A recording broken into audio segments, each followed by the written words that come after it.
Fighting South Africa's huge housing backlog. I understand why there is a need for us to have more and more attention paid to how funds are utilized. Beneficiaries of RDP houses in Kagiso share their feelings about finally leaving their squatter camp. Affirmative action hit hard, and when you lose everything, where do you go? You come to a place like this. And the role of municipalities to eradicate informal settlements comes under the spotlight. Well, a very good evening to you and welcome to our special pre-election program. My name is Leanne Rollins. Well, good evening to you again. Tabi Sositole is my name, and hopefully you'll enjoy our show tonight. Coming up in this evening's episode, we take a look at housing, and this, of course, is what's under the spotlight. Remember, you can take part in the discussions by emailing us or sending us an SMS with your comments. Now, to SMS, all you have to do is put the word elect followed by your message. Remember, this will cost you R1.50. Our email address is elections@sabc.co.za. We've got a couple of the emails in studio with us, and we'll read them to you a little bit later on in the program. But first, here's a short wrap of latest election news as compiled by Isabella Tyler.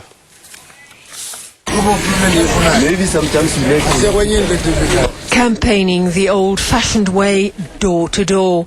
The ANC Secretary-General, Gwede Mantashe, was in Polokeng near Sebokeng outside Johannesburg. It's a stone's throw away from the DP-controlled Midvaal, a municipality firmly in the sights of the ruling party. The ANC's number 4 urged people to keep faith with their political home. Sometimes there are days when you feel like neglected, you want to walk away. It is our duty as the leaders of the ANC to tell people that walking away is no solution. When you are used to the culture of the ANC, there is no better culture.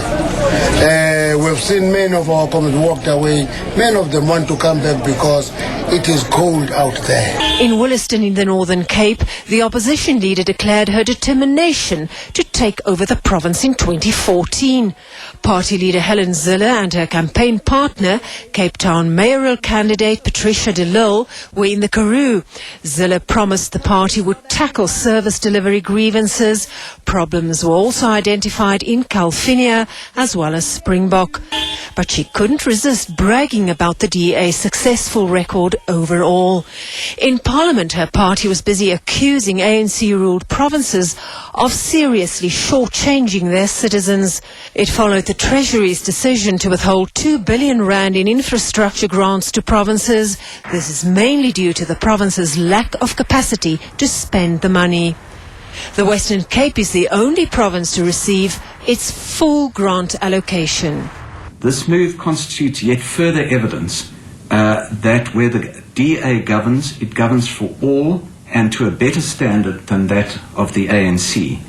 In particular, it shows that the DA delivers to the poor because the infrastructure grants in question are dedicated for education, health, roads and agriculture. ANC candidates' lists are still causing discontent.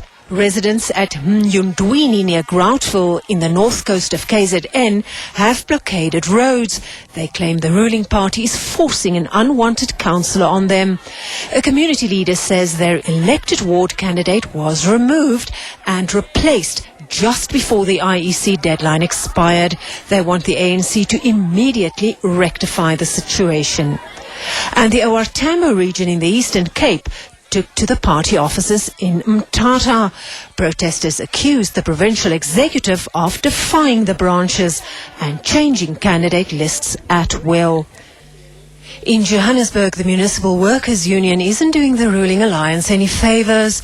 Large parts of the metropole haven't seen refuse removal for the past 2 weeks due to a go slow, and residents will find their driveways and sidewalks piling up even further. Rubbish collectors went on full strike today after numerous disputes with management. Now that package is put together by Isabel de Taifa for us. Moving on now, in 1994, South Africa faced a housing backlog of 1.5 million houses. Today, it stands around 2.1 million. This means that approximately 12 million South Africans still need a better shelter. Many of the recent protests in the country were linked to the lack of service delivery in informal settlements. Housing will be a hot topic in the manifestos of various parties. Abra Babia reports.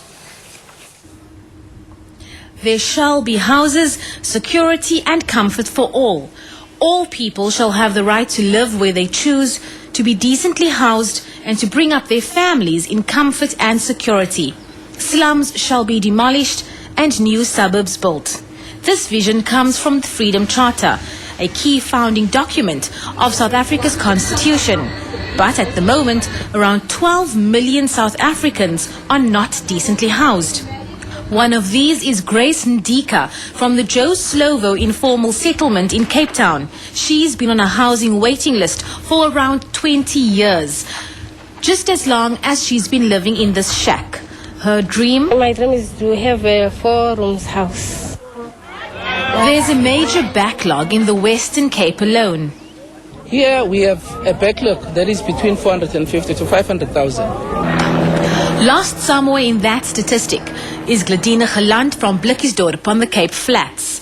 Here in the 40°C heat, simply going about her daily chores in this environment can be described as torture. Yet, she remains hopeful for her family. Each child must have their own room and they must be able to decorate their room the way they desire. The Department of Human Settlements is very aware of the plight of these women. It's for people like Grace and Gladina that it wants to deliver 220,000 housing units per year between now and 2014. And then it also wants to upgrade around 500,000 informal settlements. But it concedes that with the current pace of delivery and the resources at its disposal, as well as the population growth, it could take them decades to break the backlog. The Constitution says everybody has the right to access to housing. It also says the state must take reasonable steps within its available resources to provide more people with better housing over time. According to University of Cape Town constitutional law expert Pierre de Vos, corruption is one of the stumbling blocks in the Department of Human Settlement. This is why people like Grace and Gladina could have been waiting for their houses for so many years. The Constitutional Court has said when we decide whether the government has acted reasonably, because that's the test, have they acted reasonably, we must take into account whether they have also taken account of the vulnerability of specific groups, you know, like the old women, children, homeless people, whatever. If there's a complete disregard for the really vulnerable people in society in the government's housing policy, that policy is unconstitutional. So in theory, an old woman who's been on the housing list for 20 years while other people have gotten a house after 3 years on the housing list can challenge that, and they can challenge the policy of the government. And so, to adhere to the Constitution, the Human Settlements Department has a 2030 vision. It wants to accelerate the development of sustainable human settlements for all South Africans. And this is going to cost money. But what is the guarantee that money will be used effectively? In the past, money has been wasted. In the Eastern Cape, the National Minister of Human Settlements, Tokyo Segwale, ordered the demolition of substandard quality houses. I understand why there is a need for us to have more and more attention paid to how funds are utilized. For Solomzi Mfino, who has been waiting for a house for 11 years, government cannot afford to make any mistakes. But despite living in a shack for so many years, this optimistic man says he's not sure whether the housing crisis will stop South Africans from voting in the upcoming local government elections. But nothing will stop him from making his mark. Abra Babia, SABC News, Cape Town. Well, coming up after the break, white squatters in Gauteng are looking forward to the day when they too can move into RDP houses in Kagiso. Stay with us.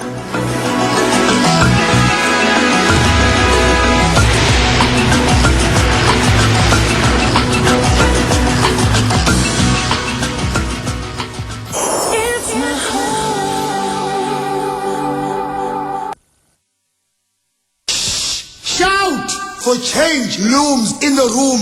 Boom goes the sound of the new broom.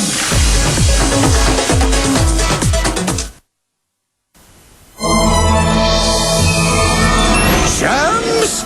Our empire of sickness stretches all over the bathroom. But why is it in danger? Anyone? Anyone? Oh, what's this? Just one capful of thick, powerful Domestos cleans all surfaces in the bathroom and kills germs and viruses on contact. There is nowhere to hide. Domestos kills all known germs dead everywhere.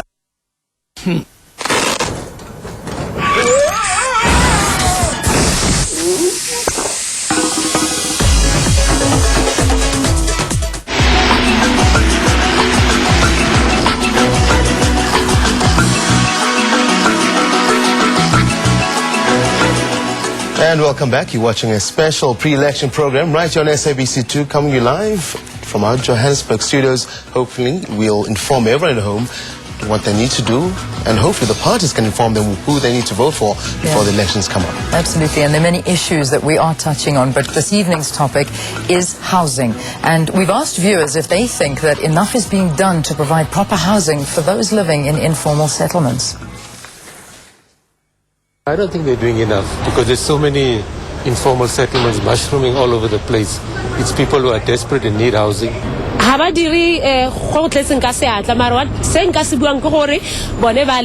Cookies are meaning all around South Africa.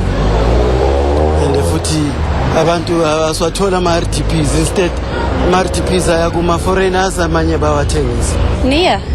Aldo nie genoeg nie. Want dat is nie eens toilette dan en dat is niks nie. Ja, nne ndiko vhona government ikozama ngori ubva che government yathoma nga 1994 informal settlement yonofhungudzea. So ndivona ungari ndi process ine ya dzhia tshifhinga zwi nga si itiwe nga tshifhinga tshithihi.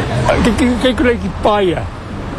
Ik gebouw daar is niet alle doen niks, staat doen niks. Ku na tindhawu to tala va zangi va endla nchumu xi vonaka ku xi right lexi government xi endlaka for hina. Ba dira but mikhukhu ha e fele ka gore batho ba ba tswa mo mikhukhung ba kwa di-RDP ba go tsena ba bangwe. Well, let's continue focusing in on the subject. The heat around housing as an election issue has traditionally come from previously disadvantaged communities.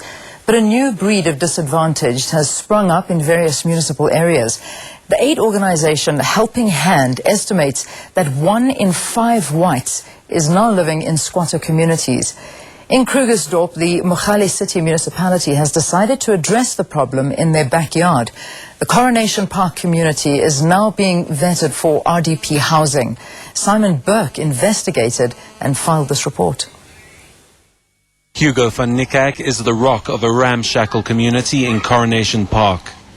He's emerged as the defender and protector of 100 families, many comprising of widows and fatherless children. This is just one of more than 400 white squatter camps in South Africa. Here are people that lost their jobs, basically lost everything in life. Affirmative action hit hard, and when you lose everything, where do you go? You come to a place like this that will help you. Destitute white South Africans number around 600,000. Most of them live in the Western Cape and Gauteng. Affirmative action is the oft-repeated reason as to their predicament. But for them, squatting is regarded as a temporary solution. Chantal hopes to have an employed husband and a decent home for her children one day. Meanwhile, light has emerged at the end of the tunnel. There's an opportunity of whites to apply for subsidies, in particular the ones in Krugersdorp West. Let's include them because there are some of them who has applied between 2007 and now. Let us give them an opportunity again to apply. That's how I felt, and we felt as a department. David Letzi takes his role as a councillor for all in his constituency very seriously. He's determined to eradicate any perception that the needs of certain groups are less important than others. We are a government that is caring. We felt that we now are not just going to follow a legal route, not trying to assist in any way, because the constitution compels us to ensure that we help everybody who needs our help as government. Mogale City is now at the forefront of a social revolution. Attitudes are changing as community leaders talk to each other. The community was negative about moving in the beginning, but we showed them the development, and attitudes have changed, and they will be happy if they can get a house there. It's not an issue of reluctance because of I'm white, I cannot stay in the same settlement with a black person. No. It was a matter of being scared of, how blacks will treat us, those type of things. That was the real issue then. But as time went by, some of them realized that we are the same community in South Africa. We can be in the same area with them. The community's reluctance to move to Manziville earlier was misinterpreted by some as an unwillingness to live near blacks. The people were going to stay in tents, but you can't stay in a tent next to those locations. It's nothing to open a tent with a knife. Between 5 and 10 families could be housed within months. The entire process could take up to 3 years. But not everybody fits the bill for housing. We also have a dilemma with people that are alone. There must be provisions for them before I leave this place. I will be the last to leave, that I promise. The Constitution guarantees an alternative for us. Otherwise, we're going nowhere. It's an emotive issue that has surfaced at election time. There have been hints of electioneering and accusations of jumping the queue for housing. Many people abuse the situation like this. There are NGOs that abuse this situation. If they say they'll help, it comes with conditions, and I just want to warn people of this. If people want to help, they must just come here and offer a hand. We have whites in Krugersdorp West who've been waiting to be assisted by government, who've been queuing in the Department of Housing, trying to seek help of getting houses from government. So it's not a matter of politicking. The Chief Mogale housing development in Kagiso represents the future. More than 450 of the 725 housing units are already occupied. And the black residents have opened their hearts to the homeless white community. Van Niekerk says the leaders of Coronation Park and Kagiso already have an excellent relationship. And Letzi is cheering on both sides. It is a success because we wanted to build a non-racial society in South Africa. The poor, both black and white, will always be on the front lines of social integration. But it's giving them the opportunity to prove to everybody else that this can be achieved with dignity and mutual compassion. Simon Burke, SABC News, Krugersdorp. Touching story there by Simon, yeah? Interesting one to watch on, see the developments that happen there. Definitely. Now, to our viewers at home, thank you very much for sending us your emails and SMSs. Remember, begin your SMS with the word elect, followed by your message. That SMS will cost you R1.50. Our email address is elections@sabc.co.za. Let me kick off with one of the emails that we received as well from last night. It says, to all those who are not willing to vote, we expect you not to complain after the elections. In South Africa, there's a growing tendency of non-voters becoming one of the ones who complain the most. So cast your vote. Your councillors know your councillors and complained if they are not constructive in their delivery to you. That one comes from Bahle Ndonga in Umlazi. So people, I think it's encouraging. As we said yesterday, that you thought I hadn't been registered to vote, so I am going to vote too. Yeah, you better vote. Voting gives you the right to complain. There you go. Elections are an opportunity for people to elect an accountable government. The DA has proven itself in Cape Town and Midvar. It's time ANC supporters and all other South Africans who voted for the DA in Johannesburg, Pretoria and Durban and other municipalities. Wow, someone canvassing for the DA over here. Nkululeko Dlamini from Orange Farm writing to us. It's an interesting one. I've got one from Tabi Somolapisi here. She says, I assume it's a she says, I'm a grade 12 student. All of my classmates are not going to vote. I don't think voting is about the people anymore. It's more about power. To get the positions they want, and they totally forget about the people afterwards. But as I say, maybe Tabi, maybe that's the reason why you should vote. Yeah. Vote for the people that you think are not going to be power mongers. Yeah, absolutely. Here's another one. This is from Khabo in Pumula. The imposing of candidates on people is the result of poor service delivery. The imposed councillors know nothing of the needs of the community, and they are not capable for the job because they are connected to the elite of the party. Viva Services. As I said, Khabo in Pumula. Keep them coming. Yeah, keep on writing. Keep those emails and SMSs coming. Elections at sabc.co.za. That's the address that you can get hold of us on. Well, if time allows, we'll have more emails for you later on the program. After the break, though, we'll hear what the National Freedom Party stands for. Stay tuned. Don't go away.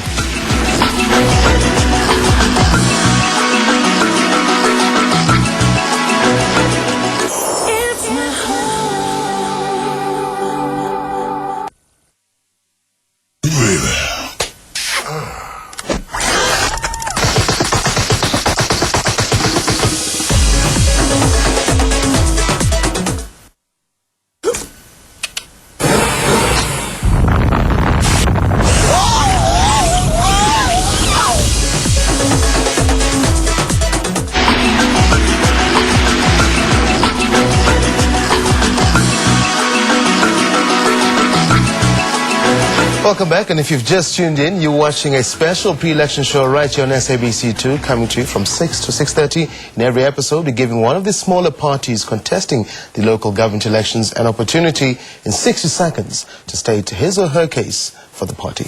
All right, now tonight it's the turn of the newly formed National Freedom Party. Let's take a look. I am Zanele Gamakwazi Msibi, your humble servant, the leader of the National Freedom Party, your party, the People's Party across racial and creedal divides. A home for all, which is going to be more sympathetic towards women, youth, and the poorest of the poor. It is the voice of the voiceless. Vote NFP. It is your choice, your voice, and your future. It will ensure speedy service delivery. It will fight fraud and corruption in all municipalities under its leadership. It will provide water, sanitation, and infrastructure development. Economic empowerment projects will be put in place to provide much-needed employment opportunities. Be interesting to watch the NFP performance in KwaZulu-Natal during these elections. Now, local municipalities are under increasing pressure to eradicate informal settlements and to improve on housing delivery. Government has conceded that it is unable to meet its housing delivery targets, but it hopes to halve its backlog of over 2 million houses within 3 years. The eThekwini Metro Council in Durban is taking strain because the majority of the province's informal settlements are in the city. Communities have held various protests in recent months over the lack of housing delivery and alleged corruption involving councillors and low-cost housing schemes. Tulani Msimang filed this report. Key issues driving the protests include allegedly flawed RDP housing scheme and other delivery problems such as water and sanitation. Henrietta Tenza has lived in Kwasanti near Pinetown for more than 30 years. A reconstruction and development project at Clearwater, close to her shack, has been dormant since 2006. The community says the council isn't allocating the RDP houses to local residents. I don't see why I should vote if it goes like this. As we go to the elections, who am I going to vote for? I am confused. I don't like living in a shack anymore. But I hear they look after everyone, but no one is helping me. Part of the problem appears to be that there is no proper housing list. Government red tape is also said to be slowing down the process. There's no will to create a proper list. The only list that we have within the eThekwini region is a medical priority list, and it's very stringent. You have to be somebody in a wheelchair. You have to be somebody that can't really take care of yourself. Then you have access to housing. The other only list that they have is the informal settlements, and sometimes informal settlements that are created, to dire need. The council has defended its housing allocation system. It says the Clearwater project was open to all residents living in the city, but the community says its views are being ignored. There are people that were given sites, that were given numbers for them to occupy such houses. Later on, such houses were not given to them. They allege this is because of a corrupt local councillor. He is also accused of occupying one of the RDP houses himself. It's true. I occupy a house, but it's not mine. It belongs to my brother. I have my own house elsewhere, at Mzamo. When he got his house, I was told to go and stay there for a while. And then I would go back to my house and the house would be renovated. The eThekwini Council is investigating the matter. It's urged communities to report allegations of corruption to the police. Tulani Msimanga, SABC News, Kwasandi, KwaZulu-Natal. Let's share some more emails with you. We have got a little bit of time. Don't want to waste too much of this time we've got. I personally don't see our government doing enough. We had the World Cup and we were promised that service delivery will be better. We pay tax, which we every day see politicians misusing the monies for their own personal interests while we suffer down here.